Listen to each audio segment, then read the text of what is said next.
नमस्कार,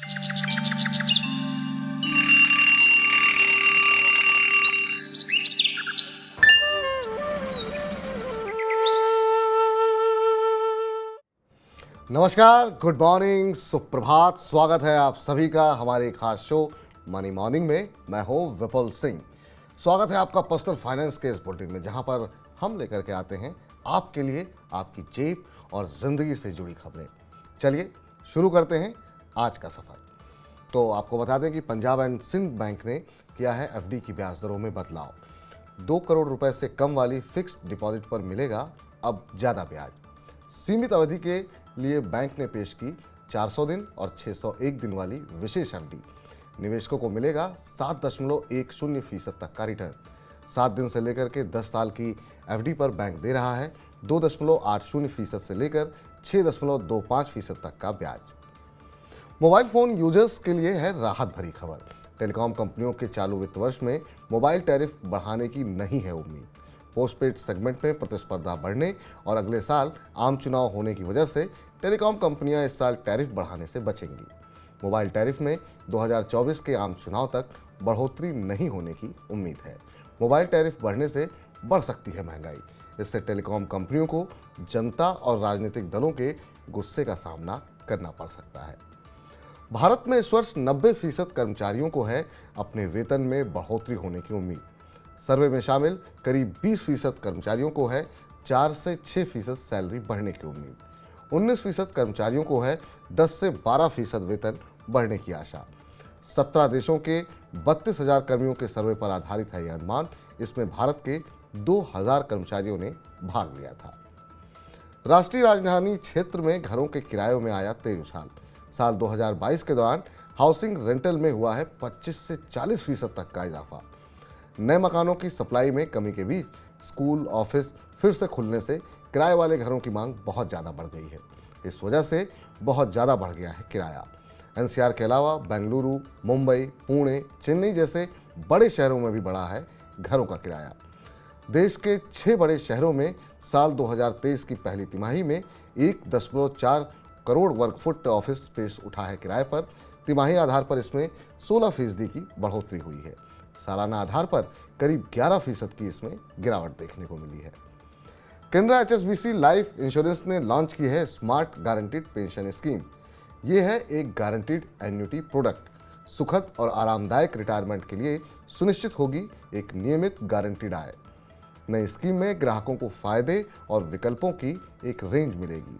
साथ ही साथ लचीलापन, सुरक्षा और जीवन भर के लिए मिलेगी गारंटीड आय। स्मार्ट गारंटीड पेंशन स्कीम को ग्राहकों को परेशानी मुक्त, सुरक्षित और स्थिर रिटायरमेंट देने के लिए तैयार किया गया है। ईपीएफओ ने ऊंची पेंशन के लिए कर्मचारी और नियोक्ता के लिए 23 अप्रैल को जारी किया है एक नया सर्कुलर। ऊंची पेंशन के लिए एप्लीकेशन और ज्वाइंट ऑप्शंस को फील्ड ऑफिस में जांचा जाएगा। जिन कर्मचारियों ने 5,000 रुपये या 6,500 रुपये की तत्कालीन वेतन सीमा से अधिक सैलरी में कंट्रीब्यूट किया था, वही लोग ऊंची पेंशन पाने के लिए होंगे योग्य। व्हाट्सएप लॉन्च करेगा टेलीग्राम जैसा फीचर चैनल। जी हां, नया feature one two many tool के रूप में काम करेगा। इससे आईओएस पर इंफॉर्मेशन ब्रॉडकास्ट करने में यूजर्स को हेल्प मिलेगी। नया feature channel one on platform WhatsApp को बना देगा व्यापक कम्युनिकेशंस के लिए अधिक खुला। नया फीचर इंस्टाग्राम पर उपलब्ध टूल की तरह ही काम करेगा। बीते वित्त वर्ष राष्ट्रीय राजमार्ग निर्माण के लक्ष्य से चूकी है सरकार। वित्त वर्ष 2022-23 में किया गया है 10,331 किलोमीटर राष्ट्रीय राजमार्ग का निर्माण। 12,500 किलोमीटर राजमार्ग निर्माण लक्ष्य से 21% ये कम है। पिछले वित्त वर्ष आवंटित की गई थी 12,336 किलोमीटर राष्ट्रीय राजमार्ग परियोजनाएं। मंत्रालय ने वित्त वर्ष 19-20 में बनाया था 10,237 किलोमीटर का राजमार्ग। क्रय शक्ति समानता के मामले में देश के कई राज्य आते हैं उच्च आय वर्ग में। भारत 2047 तक उच्च मध्य आय वाले देशों को में हो जाएगा शामिल। प्रधानमंत्री की आर्थिक सलाहकार परिषद के चेयरमैन विवेक देबरॉय ने इसका अनुमान जताया है। विश्व बैंक की परिभाषा के अनुसार $12,000 से ज़्यादा प्रति व्यक्ति आय वाला देश उच्च आय वर्ग वाला देश माना जाता है। दुनिया की 5वीं सबसे बड़ी अर्थव्यवस्था अब भारत है। इस समय भारत विकासशील देशों की श्रेणी में शामिल है। पनामा में भारतीय कंपनियों के लिए लॉजिस्टिक केंद्र खोलने की योजना भारत बना रहा है। लैटिन अमेरिका के साथ बढ़ रहा है भारत का व्यापार। दोनों देशों के बीच व्यापार 50 अरब डॉलर के पार पहुंच चुका है। खनन, ऊर्जा, कृषि और बुनियादी ढांचा क्षेत्रों में निवेश से मिलेगा कारोबार को और भी ज़्यादा बढ़ावा। आरबीआई ने नियमों का उल्लंघन करने पर 4 सहकारी बैंकों पर जुर्माना लगाया है और ये जुर्माना 44 लाख रुपए का जुर्माना है। चेन्नई के तमिलनाडु स्टेट टैपेक्स कोऑपरेटिव बैंक पर लगाया गया है 16 लाख रुपए का जुर्माना। बॉम्बे मर्केंटाइल कोऑपरेटिव बैंक पर लगाया गया है 13 लाख रुपए का जुर्माना।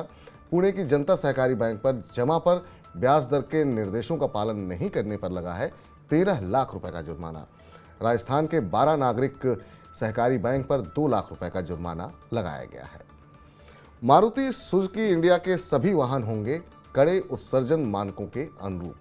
जी हां, कंपनी ने भारत चरण 6 व्यवस्था के तहत उत्सर्जन नियमों का कड़ाई से पालन करने के लिए अपने सभी वाहनों को उन्नत बनाया है। सभी हैचबैक, सेडान, एमपीवी, एसयूवी और कमर्शियल वाहन होंगे अब नए BS6 के दूसरे चरण के नियमों के अनुरूप। नए E20 ईंधन के भी अनुरूप होंगे वाहन अनुकूल। सुजुकी फिलहाल देश में करीब 15 मॉडल बेच रही है। Auto company Mahindra and Mahindra ने बोलेरो मैक्स पिकअप की नई श्रृंखला पेश की है। बोलेरो पिकअप की नई श्रृंखला के तहत 8 नए वाहन किए गए हैं पेश।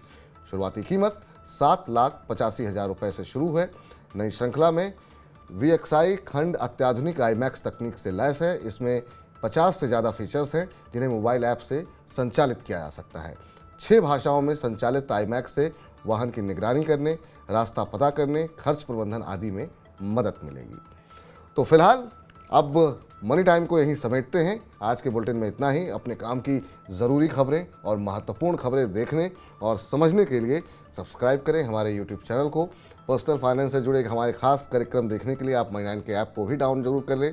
लेकिन आपको बता दें कि हर रोज़ हम दोपहर 1 बजे आपके साथ जुड़ते हैं और 1 बजे होता है वक्त ये जानने का कि शेयर बाजार की दिशा कैसी चल रही है। और इसी क्रम में आज हमारे साथ दोपहर 1 बजे लाइव जुड़ेंगे राजेश अग्रवाल जी, हेड इक्विटी रिसर्च एवं कैपिटल के। अगर आपका भी है कोई सवाल शेयर बाजार से जुड़ा हुआ या फिर आप भी बनाना चाहते हैं शेयर बाजार में अपना पोर्टफोलियो, 9311211874 ये हमारा व्हाट्सएप नंबर है। इसमें आप डिटेल के साथ अपने प्रश्न पूछिए। किस शेयर में आपने खरीदारी की है, कितने समय तक होल्ड कर सकते हैं, क्या नज़रिया है आपका, ये तमाम जानकारी के साथ आप पूछिए और 1 से 2 के बीच में राजेश अग्रवाल आपके प्रश्नों के उत्तर देंगे। तो फिलहाल इस कार्यक्रम में इतना ही, लेकिन आप बने रहिए मनी 9 के साथ क्योंकि आपकी जेब से जुड़ी तमाम बड़ी खबरें आपको यहीं पर मिलेंगी। बने रहिए मनी 9 के साथ। फिलहाल के लिए इजाज़त दीजिए, कल फिर होगी सुबह मुलाकात। नमस्कार।